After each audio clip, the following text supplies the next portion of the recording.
సాగుకి సన్నద్ధం కావాల్సిన సమయం ఇది. కానీ వరుణుని మాత్రం జాడలేక చాలా ఇబ్బంది పడుతున్నారు. రైతులు హరిగోసపడుతున్న పరిస్థితి ఉంది. ఒకవైపు ప్రభుత్వాలు కూడా అంటే వర్షపాతం ఎల్నినో పరిస్థితుల ప్రభావం వల్ల కూడా ఈసారి వర్షపాతం తక్కువ నమోదవుతుంది.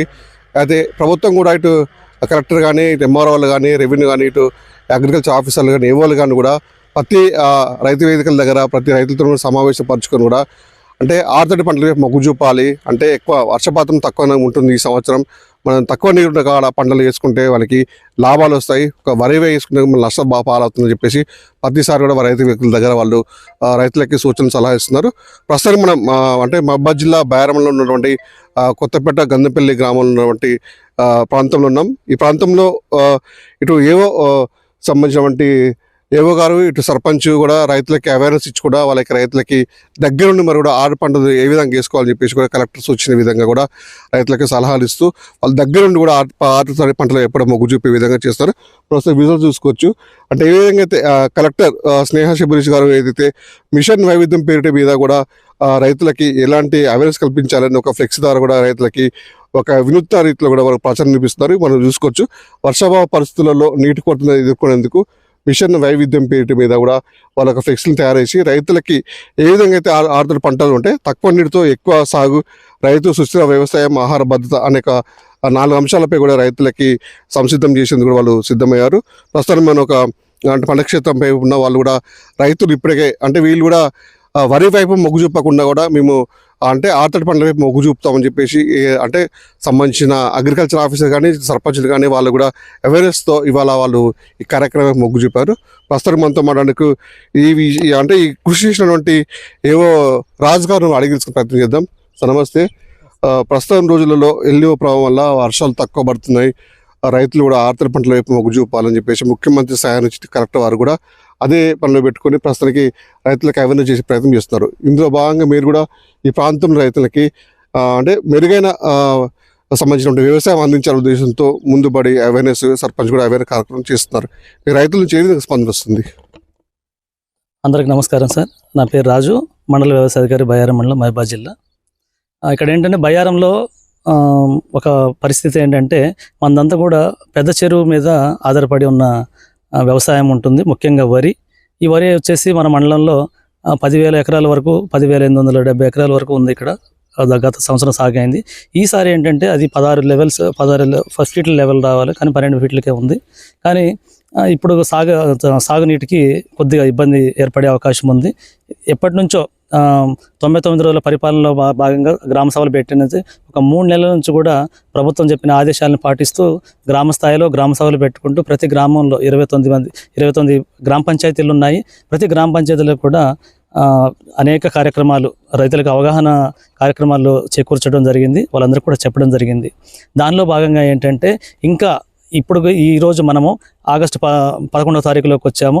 ఇంకా రైతు సోదరులు ఏంటంటే వరి అనే దాని మీద ఎక్కువ ఆశలకు పోకుండా ఉంటే బాగుంటుంది దాని సాగుకు. ఎందుకంటే నీటి కొరత ఉన్నది, అది మనం ప్రస్ఫుటంగా కనిపిస్తుంది. ఇప్పుడు ఇంకా కాలం అయ్యే అవకాశం లేదు. మనం ఏంటంటే ముఖ్యమంత్రి గారి ఆదేశాల మేరకు గౌరవ కలెక్టర్ గారు స్నేహ మేడం ఏంటంటే మొన్న ఒక వీడియో కాన్ఫరెన్స్ ద్వారా వ్యవసాయ శాఖను దిశానిర్దేశం చేశారు. దానిలో భాగంగా మా జిల్లా వ్యవసాయ అధికారి గారు విజయచంద్ర గారి నేతృత్వంలో ప్రతి గ్రామ పంచాయతీల్లో రైతుల యొక్క ఫీడ్బ్యాక్ తీసుకోమని చెప్పారు. ఈ మిషన్ వైవిధ్యంలో భాగంగా మేము ఈరోజు కొత్తపేట గ్రామంలో సర్పంచ్ గారు బూక్య ప్రవీణ్ గారి అధ్యక్షతన ఒక మీటింగ్ ఏర్పాటు చేసుకొని ఆ మీటింగ్లో రైతుల్ని అందరినీ ఆయకట్టు కింద ఎవరైతే ఉన్నారో ఆ బయ్యారం పెద్ద చెరువు కింద రైతులందరూ కూడా పిలిపించుకొని మేము పిలవడం జరిగింది. దీనిలో భాగంగా చాలామంది రైతులు ఏంటంటే ముందుకు వస్తున్నారు. కాకపోతే ఇంకొక వారం రోజులు అలా అని చెప్పేసి ఆగుతున్నారే తప్ప వాళ్ళకు కూడా వరి నుంచి మళ్ళాలని చెప్పేసి ప్రభుత్వం చెప్పే దిశగా వస్తున్నారు. దానిలో భాగంగా మనకి ఇక్కడ పుల్లూరు బాలరాజు అని చెప్పేసి రైతు ఉన్నారు. ఆ రైతు గారు ఏంటంటే అసలు ఈ సంవత్సరం తను చేయాల్సింది వరి నారుమళ్ళు కట్టుకొని తన చేద్దామని చెప్పేసి వరికి అంతగా సిద్ధంగా ఉన్నాడు. కానీ పొద్దున మీటింగ్కి వచ్చారు. ఆ మీటింగ్లో ఇలా చేయగానే ఇవాళ మేము ఫీల్డ్ తయారు చేసుకుంటామని చెప్పేసి రైతులు ముందుకు వస్తున్నారు. ఈ విధంగా మనము ఈరోజు తన పొలంలో పెసలు జల్లడానికి తను ముందుకు వచ్చాడు. అదేవిధంగా చెప్పండి, కొన్ని సంవత్సరాల నుంచి కూడా రైతులు ఎక్కువ వరి సాగు చేసుకుంటున్నారు. మరి ఆరుతడి పంటల వైపు వాళ్ళు పోతే వాళ్ళకి అంటే వరి కన్నా ఎక్కువ వాడికి పంటలు వేస్తే అధిక లాభాలు వచ్చి చేకూరుతాయి, లేకపోతే నష్టం వాటి ప్రమాదం ఉందా వాళ్ళకి ఏమన్నా? దాదాపుగా ఏంటంటే వరి ఇటువంటి సాంప్రదాయ పంటలతో పోల్చుకుంటే అపరాలు, కూరగాయల సాగు కానీ ఇంకా వాణిజ్య పంటల సాగు ఇటువైపు వెళ్ళినప్పుడు రైతు ఎప్పటికి కూడా వాళ్ళకి లాభం ఉంటుంది కానీ ఎప్పుడు నష్టం ఉండదు. ముఖ్యంగా మనము అన్నంతో పాటు మనం ఇప్పుడు దగ్గర వరి అనేది అందరికి కూడా సెల్ఫ్ సఫిషియెంట్గా ఉన్నది. ఇప్పుడు ఏ అయితే పప్పులు, కూరగాయలు వీటిని కూడా మార్కెట్లో చాలా ధరలు ఉన్నాయి. ఇప్పుడు వాటిని మనం వీటి సాగుకు వెళ్ళినట్లయితే కంపల్సరీగా రైతుకి లాభమే చేకూరుతుంది. అందులో ఒకటి ఇటువంటి నీటి కొరతని ఎదుర్కొనే సమయంలో మనము వరి వేసుకొని కూర్చుంటే మాత్రము కంపల్సరీగా అది తర్వాత కూడా చాలా ఇబ్బంది అయ్యే అవకాశం ఉంటుంది. ప్రస్తుతం చూసేసి ఇదే కాలం అని చెప్పేసి రైతు సోదరులు మోసపోవద్దని మేము వ్యవసాయ శాఖ నుంచి బతిమలాడుతున్నాము.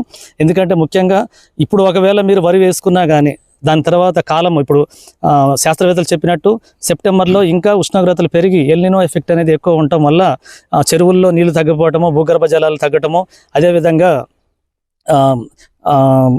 కరెక్ట్గా పంట చేతికి వచ్చే టైంలో కరెక్ట్గా పాలు పోసుకోకపోతే తాలు గింజలు అయిపోయి రైతు ఆ విధంగా నష్టపోతాడు. కాబట్టి మేము దాన్ని ముందు జాగ్రత్తగా రైతు సోదరులకి మేము గౌరవ సర్పంచ్ గారు అందరం సర్పంచ్ గారి సహాయంతో రైతు సోదరులందరినీ కూడా మేము సమాయత్తపరుస్తున్నాము. వరి నుంచి తక్కువ నీటితో సాగయ్యే పంటల వైపు మొగ్గు చూపితే రైతు సోదరులు నష్టపోకుండా వాళ్ళు చక్కగా ఉంటారని చెప్పేసి వ్యవసాయం కోరుకుంటుంది సార్. తక్కువ నీటి అంటే ఎంతవరకు నీటి నిల్వ ఉంటే అది ఆరుతడి పంటలకి, మొక్కలకనే పంటలకనే ఎక్కువ లాభాలు వచ్చే అవకాశం ఉంటుంది? ఎంత పర్సెంట్ ఉంది వాటర్? ఇప్పుడు మనకి వచ్చేసి నీరు ఎక్కువగా ఉపయోగించే పంటల్లో మొదటగా చెరుకు ఉంటుంది. చెరుకు తర్వాత వరే ఉంటుంది. వరికి కావాల్సింది చాలా ఎక్కువగా ఉంటుంది. 1800 మిల్లీమీటర్ల వర్షం అది నీళ్లు కావాల్సి వస్తుంది మనకి. అది ఆ ప్రొడక్షన్ కావాలంటే చాలా ఇబ్బందికరంగా ఉంటుంది. అంత నీళ్ళు ఇప్పుడు లేవు. కాబట్టి ఆరుతడి పంటలు అంటే ఈ మన పెసర కానీ, మినుములు కానీ, నువ్వులు కానీ వీటిలలో ఏంటంటే మనకి తేమ శాతంతో ఉన్న మినిమం తేమ ఉంటే సరిపోతుంది. వాటిల్లో అప్పుడప్పుడు చిరుజల్లులు కానీ ఇటువంటి వాటితో మనకు ఉంటుంది, మంచిగా పంటలు పండుతాయి. ముఖ్యంగా ఏంటంటే వీటి పంట కాలం కూడా చాలా తక్కువ రోజులు అంటే 60 నుంచి 75 రోజుల్లోనే ఉంటుంది. కాబట్టి తొందరగా రైతు చేదుగా వస్తుంది. రైతు నష్టపోవడానికి ఇప్పుడున్న వాతావరణంలో చక్కగా వాళ్ళకి దిగుబడి వచ్చే అవకాశం ఉంటుంది. అంటే రైతులకి పూర్ణంగా ఈ ఆరుతడి పంటల వైపు మొగ్గు చూపాలని చెప్పేసి ఎలాంటి అవేర్నెస్ కార్యక్రమం నిర్వహించబోతున్నారు మీరు?